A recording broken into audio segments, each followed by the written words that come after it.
Hi. We move into Luke 7 today after Jesus completed his teachings of what it would look like to live a discipleship life individually and communally in the Sermon on the Plain. And as we move into the story of the centurion and his servant, slave, child, depending on how we see the relationship there, as we'll look at, we're entering in a whole new section of Luke. And so you see on the right side of the screen, I have a little chart that shows one way of framing and the theme of Luke 7 and 8. And note that after 7 and 8, there'll be a focus briefly in the beginning of chapter 9 on the disciples/apostles, and then in 9:51 we'll begin the long journey to Jerusalem that goes all the way to chapter 19 and then continues into the Passion story at the end. So these two chapters are the only ones we'll see here after the Sermon on the Plain and before Jesus changes the focus away from the crowd and to his disciples and the movement to Jerusalem.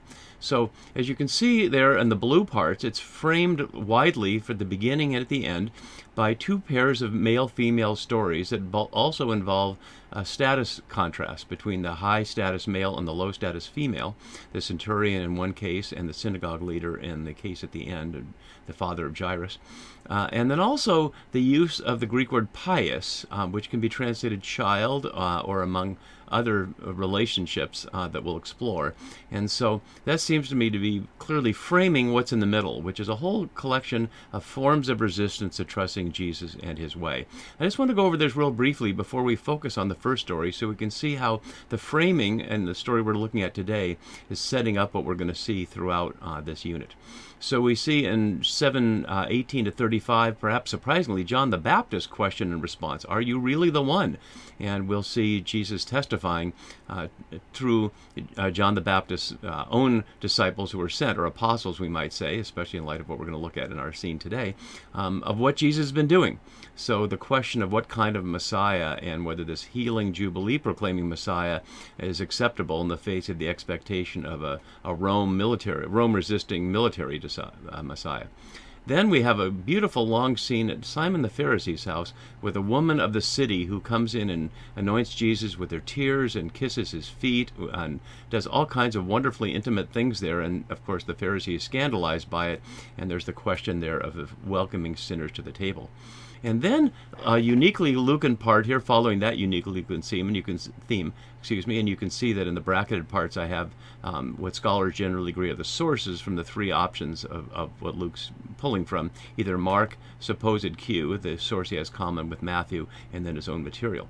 And so here we have this uniquely Lucan piece of both one of the many summaries of his work, but also the message of supportive women, including a woman in high status. And so we'll see what's at risk there and publicly supporting Jesus. And we're going to see in our story of what the risk is in our time of publicly supporting Jesus in alternative ways as well. Then we're going to see a section taken from Mark, the parables of the sower and the lamp, and elements of not being distracted from the discipleship that we hear in the Sermon on the Plain by various testings or by the cares and riches and pleasures of life.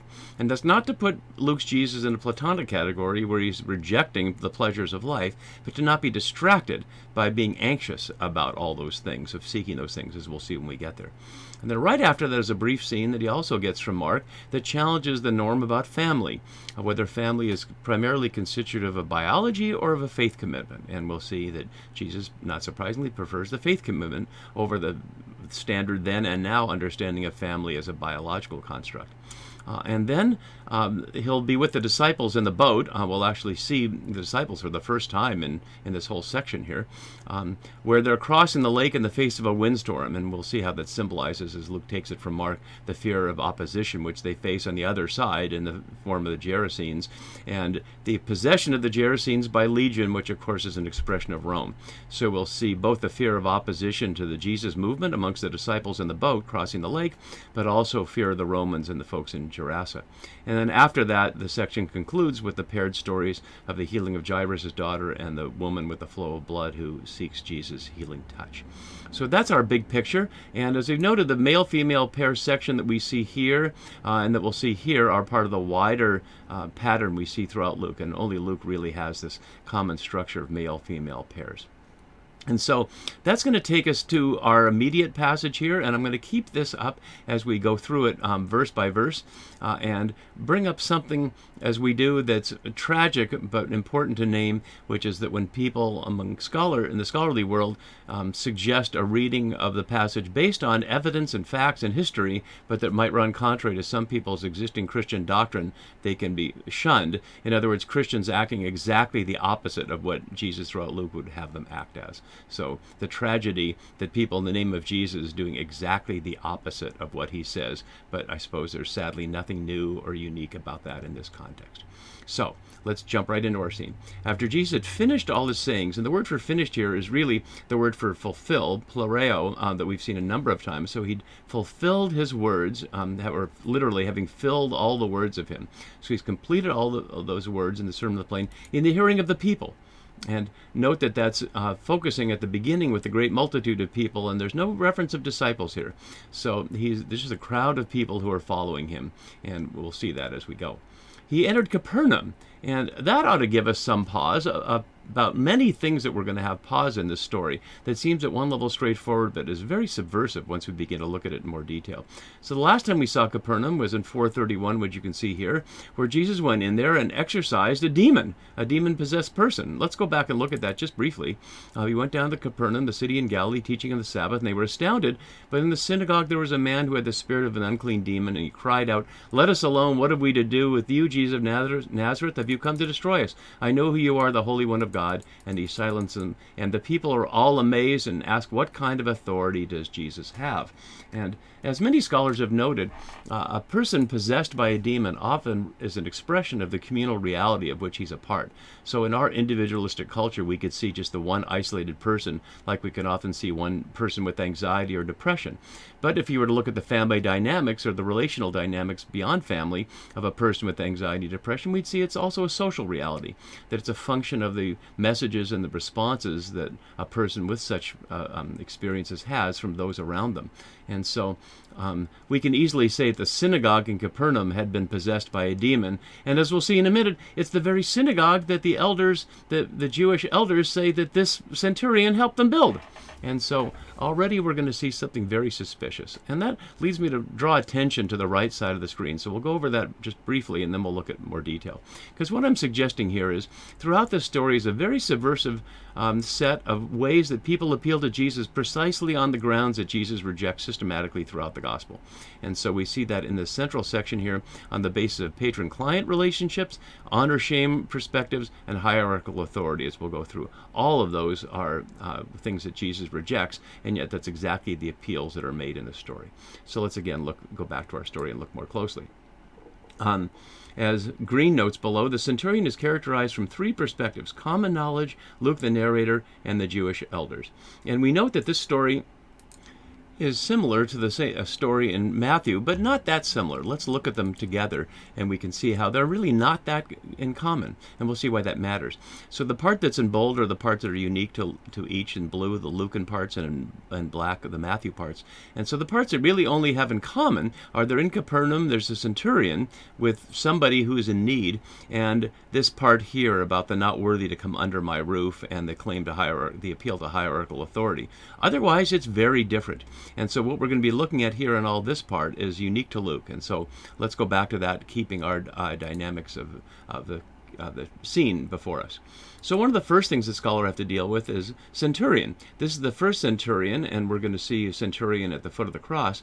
But as Roman historian Sherman White notes there, and that's from many decades ago, and all scholars would agree here, there were no Roman forces in Galilee before AD 44, the AD noting an older way of putting it. Now we'd say CE, the Common Era. And so scholars have to argue about who is this centurion, and what is that expressing? Is this an exception, that in this small town of Capernaum there'd be a Roman soldier in charge of 100 others? That's very unlikely. Is it one of the Herodian troops? And that's certainly more possible that Herod had his own local soldiers. I mean, that raises the question of whether this man is a quote-unquote Gentile or a Jew. It seems that he's a Gentile, and all scholars assume he's a Gentile, but the text doesn't say.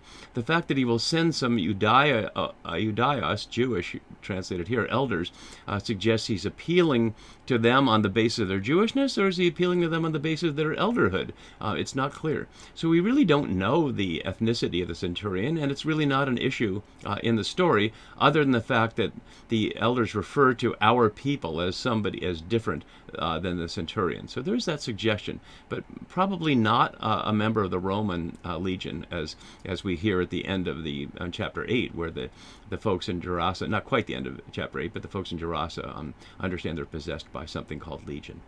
So he's there and had a slave, and here it's doulos, and I note that here it's translated doulos. In verse 7 it will be translated pious, or down here, and we'll see the difference when we get there. And whom he had valued highly. And the word for valued highly is the beginning to read this story subversive of Christian doctrine, but not subversive of the Bible as such. So let's look. The phrase an auto entomos here literally was to him in honor, and the word can be used in honor and is elsewhere. It's only one other time in Luke in 14:8, and there it refers to honor. But as Greg Carey, a scholar who I've been friends with over the years and does solid work, he translates it as intimate or as esteemed, recognizing that it's also a relational word. And he notes here, my own bafflement with so many commentators who simply assume that the relationship is asexual. So he doesn't get into that in his own interpretation, but he recognizes that it's there, and the assumption based on the New RSV translation that he's highly valued and that has nothing to do with sexuality, Carey is noting, doesn't deal with the implications of the intimacy elements of entomos. And that leads to the work of Theodore Jennings and Benny Liu, who did their work on Matthew's version of the story, and you see here back in 2004, and I'll leave the citation up there. Mistaken identities, but model faith, rereading the centurion, the chap, who they call the young man here, and the Christ in Matthew 8:5-13. And they're calling him the chap is because of the ambiguity of what we'll hear in verse 7 is pais. But what they're starting to look at here is the question of whether the relationship between the centurion and the young man is a pederastic one. A common possibility in the Roman world, and especially in the Roman military, that he could have a young man who is his best boy, his lovely boy. And for daring to suggest that and other things, both Jennings and Liu have been ostracized and name-called and insulted and treated in the most horrible possible way by many scholars. And I wanted to show a couple of pieces that suggest what happens if you think outside the box, but using all the evidence and tools of standard scholarship. Jennings, who is a professor at University of Chicago Theological School and is a United Methodist, and you can see that from the citation there in the article. And Benny Sue, who was also at Chicago, but at the time, but now is the chair of the theology department at Holy Cross. And in this piece, you can see here, Liu faced a petition of 14,000 signatures telling the chair or the president of the university that he should be fired for daring to raise issues about LGBTQ issues in the Gospels. And fortunately, the president of the Jesuit university where he taught defended him.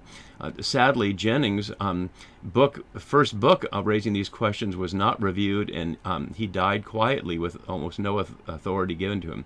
And it's a sad story. Liu, on the other hand, in the 19 years since, has only risen in esteem in the scholarly world, and is one of the leading Asian American post-colonial scholars there are. So Jennings sadly died without redemption, and Liu has received the redemption, but both for daring to challenge the standard Christian views of sexuality in the New Testament. So I want to honor both of them by including their views of this as we look at the story here. And so, regardless of whether we see this as a valuable slave or an intimate slave, he was ill, or literally bad off, and close to death, or literally near the end. Emelin teluton there, a euphemism for near the end. And that will be parallel to Jairus' daughter at the other end of the framing of chapter 7 and 8. And note throughout this that that everything is happening by messengers and by other people. In fact, let's look briefly at a couple of artistic images. One from the 16th century here, a classic Renaissance era painting from Italy, and this one from a 4th or perhaps 5th century Greek Orthodox icon, where you see the young man, and the first one you saw, the centurion. But in fact, in the story, neither the centurion or the young man are in the story at all. They're talked about, but Jesus never gets to the house where they are, and they never leave the house. They send people otherwise. So it's curious that the artistic versions really don't reflect the dynamics of the story here, which is the centurion stays away from Jesus. And so let's look closely at these dynamics. What he does is he hears about Jesus. Doesn't necessarily say he heard that Jesus was near, but he'd heard something about Jesus. There's been some kind of witness. And so he sent, or as I note here, he apostles, because the verb apostolo is the verb form for to send somebody. And that's what he does throughout. So he acts as Jesus does. He sends out, but in this case, Jewish elders. And there's a translation issue here. Judaion, which in my work on the Gospel of John, I highlight means Judeans, and yet here we're in Galilee. So these are not necessarily people who are associated with Judea as a geographic area, and they're not the same as the ones in chapter 23 who are among the elders who are part of the Sanhedrin, who quite plainly oppose Jesus there and turn him over to the Romans. And yet they're in that same category. Jewish elders is never used positively, and only elsewhere in chapter 23. So we should be suspicious of that, just as we're suspicious of a synagogue in Capernaum. The fact that he's sending elders is suggesting that he's in a patronage relationship with them here, a patron-client relationship, based on what they will claim that he's paid for, the meaning of built their synagogue. He's paid for their synagogue. He's been a patron to them. And so they do what clients in a patronage relationship do. They witness on his behalf to someone whom the patron wants something from, in this case, Jesus, to heal his young man. And so he sends them to come and ask to heal his save, or literally to save here. And notice there are several words for healing or saving in this passage. So when they came to Jesus, they appealed to him earnestly here, exhorted or begged, and that's exactly the language of the patronage. As Green notes, they discharged something of their ongoing obligation to acknowledge and advertise their benefactor's generosity and eminence. But of course, being a benefactor is exactly what Jesus will tell people that he rejects, especially at the at the Last Supper, when his disciples want to argue about who is the greatest, and he tells them, "Not so among you." And so they appeal to him earnestly here, a word highlighting that they're working really hard on his behalf. And the fact that they claim he's worthy, using the word axios a number of times, shifts into another mode which Jesus rejects, which is the honor-shame perspective. And we'll see that again, because it'll be in the next scene where it also sends friends, all part of the honor-shame issue. Does Jesus care whether someone's worthy of having them do this? Obviously not. And the story that this is paired with, the widow whose son Jesus raises from the dead, plainly is not quote-unquote worthy of anything. She's just an ordinary bereaved widow who is suffering here, and Jesus helps her out. And neither are the lepers worthy, or anybody else that Jesus comes to on the basis of need, not on the basis of worth. So the fact that they make this appeal is completely lost on Jesus, but it highlights the social norm that even people who are coming to Jesus are embedded within. And then they go on to say, in a rather long speech, relatively speaking, he loves our people, using agape here, rarely used in this kind of context in a patronage way. But we saw it in the Sermon on the Plain as a question of loving enemies or loving those who love you. And so here, this is plainly an example, can go both directions of whether this is about love of enemies, the soldier loving the very people that he's supposed to be holding down, or Jesus' love of enemies in the sense of centurions, but also love greater than love those who love you, which is what they're suggesting, the elders are suggesting here, that because he loves them, that Jesus should love him back. So it's he who built our synagogue, and plainly it doesn't mean he literally got out the hammer and the nails, but he was the patron who supplied the materials for that synagogue. And by naming the synagogue here, it's explicitly bringing us back to the synagogue in Capernaum. In a small town like this, it's very unlikely there would be multiple synagogues, and there's no suggestion that there is. So let's go down to the next section of it here in verse 6 and 7. And so Jesus goes with them. In other words, he sends for Jesus, and Jesus comes. But when he's not far from the house, there's another delegation, again using a different word for sent, pempso here, which is equally used for sending in an apostolic sense, friends. It's the first use of philos for friends, and we see it's a number of times in Luke's gospel. But friends here can mean either someone in a relational thing, the way we think of friends, but it can also be patronage things. So, for example, in the Gospel of John, we hear the Sanhedrin saying, or the chief priests saying to Pilate, "If you release this man, you're no friend of the emperor." Highlighting the patronage aspect of you provide support for people, and now they become your friends. In other words, the friends you can buy, not the friends you earn with relational affection and such.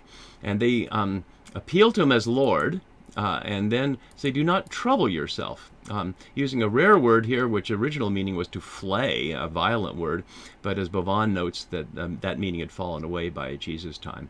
And so they're trying to appeal in reverse here by saying, even though they said he is worthy, by him saying, "I'm not worthy to have you come under my roof." It's that kind of ironic sort of thing of a humble brag. It's interestingly similar to what Jesus will tell people later: when you're invited to a banquet, take the lowest seats, lest someone better than you come and make you push you aside. And so by saying he's not worthy, he's putting himself below Jesus as a way of appealing that Jesus would do this as somebody who sees himself as superior. But of course, Jesus does not work on that dynamic at all. Therefore, he says, "Because I saw you myself as someone unworthy to have you come under my roof, I did not presume to come to you." Using axio again. It's a different form. It was the noun we saw earlier, but now only here in the verb form, and only a couple times in Acts. So Luke is filling and drenching this scene with the language of patronage and honor shame, which Jesus completely rejects. And we don't see Jesus responding to any of this, like, "Okay, well, since you've made that speech, I'll come." He's coming because there's a child in need, and that's why. Then we get to the controversy. Let my pais be saved here. And I've noted earlier that entomos could mean intimacy, and pais could also be suggestive of that, and that's where the Jennings and Liu piece and many other pieces since have highlighted that. I'm not going to focus on that theme in great detail because it's ambiguous, and I don't think it's really the focus here. But if we hear it that way, that this is an exploitative relationship between a Roman soldier and a young man. And I note that earlier John the Baptist, the only other reference to soldiers, said, "Do not use your power to exploit people," which is exactly what would be going on here if this young man is within the control of a centurion because of his alleged beauty within the Roman world, where that would be acceptable, but not acceptable within most understandings of a Jewish world. Not the question of quote-unquote homosexuality, which is an idea unknown in their time, but of this exploitative relationship between an adult man and a child, what we would call pederasty here. And so some scholars have said if it was such a relationship, Jesus wouldn't even talk to him. But of course, that denies everything about what Jesus does throughout Luke's gospel. The tax collectors are obviously hated for being exploitative people taking advantage of their power delegated from Rome to extract money from their own people. But throughout, Jesus will embrace tax collectors. So the fact that the centurion may be engaged in a behavior that's exploitative is no reason why Jesus wouldn't come. It's exactly the kind of people that he goes to. And then finally, he appeals to hierarchical authority, also which Jesus rejects. And that's the part that's common in Luke and Matthew. So I'm also meant set under authority here. Only here in Luke, and he understands authority as being hierarchical. Jesus believes in authority, but just not hierarchical authority. With soldiers under me, and highlighting another recollection of chapter 3, as I just was noting. And I say to one, "Go," and he goes, another, "Come," and to my slave, "Do this," and the slave does it, and reverting to doulos here. And notice it's singular here, suggesting that the one young man is his only slave, or is he saying it generically about slaves in general? But he did have soldiers, plural, to one and to another, and to the slave singular. So it may be highlighting that the young man who is near the end is someone whose agency has been taken over by the centurion. So when Jesus heard this, he was amazed. And we might think that's good, but it's the only time that Jesus is described as amazed in Luke. And generally, it's a word used negatively. about people's incomprehension and resistance to God's words or actions. And that may be exactly what's happening here. That Jesus is amazed at how these people are appealing to get him to heal on the basis of patronage, honor and shame, and hierarchy. And so that amazement may not be positive at all. But then turning to the crowd that followed him, the first time we're hearing about the crowd following him, he says, not even in Israel have I found such faith. But the word tusatos here is a quantity word, not a quality word. And it's used later about money to highlight that amount of money. So it's not the kind of faith, it's the amount of faith. And so perhaps that's being used with a deep irony and perhaps even a bitter one. In Israel, I haven't even found that so much faith as comes from someone who comes to me indirectly via patronage, honor, and hierarchy, and I haven't even found that much faith in Israel. And we'll see when we get to the center of our section, when the disciples are in the boat, he chastises them for their small amount of faith as well. And so the story concludes when the agents return to the house, a place that Jesus isn't there at. They found the slave in good health and good hygiene. But notice Jesus isn't there. We don't see any celebration. We don't see any expression of faith. There's no sense that they rejoiced or that the centurion now believes in Jesus or follows or anything. It just ends. And that ought to lead us to see this whole story as a questionable one altogether. It doesn't say that Jesus healed him. It simply shows these people, the centurions and the elders, coming to Jesus with a whole series of dynamics that Jesus rejects. And despite all that, they go home and find the servant or the slave in good health. So we'll turn next time to the paired story of a widow with a son who's already dead, and yet that's not the end of the story for Jesus. See you then. Bye-bye.